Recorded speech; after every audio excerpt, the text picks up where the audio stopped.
kulanti wacan daawade halkan waa barteena Daldis News waxaan ku soo gudbin doonaa xog ku saabsan mas'uuliyiin sarsare oo ra'iisul wasaaraha xukuumadda federaalka Soomaaliya Xamse Cabdi Barre u magacaabay mas'uuliyiin sarsare inay ka noqdaan xafiiska uu mas'uulka ka yahay. waxaan kaloo ku soo gudbin doonaa beelaha ay ka soo jeedaan iyo sidoo kale xilalka loo magacaabay. ra'iisul wasaaraha ayaa magacaabay la taliyayaal sarsare kuwaas oo ka mid noqonaya xafiiska ra'iisul wasaaraha xukuumadda Soomaaliya. la taliyaha amniga ayaa loo magacaabay Kamaal Guutaale waxa uu ka soo jeedaa hawiye gaar ahaan beesha Habargidir Saleebaan.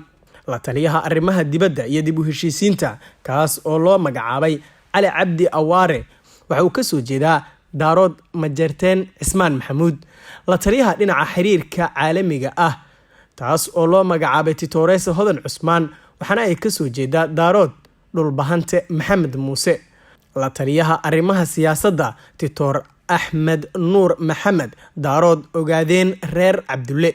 ra'iisul wasaaraha ayaa sidoo kale waxa uu magacaabay mas'uuliyiinta kale ah xogayaha joogtada ee xafiiska ra'iisul wasaaraha oo loo magacaabay Maxamed Abuukar Zubayr beeshiisu waa Jareer Weyne. afayeenka ahna agaasimaha warbaahinta Farxaan Maxamed Jimcaale waa hawiye gaar ahaan Xawaadle. agaasimaha habmaamuuska xafiiska ra'iisul wasaaraha oo loo magacaabay Cabdullaahi Shariif Daarood Mareexaan Amiir Nuur.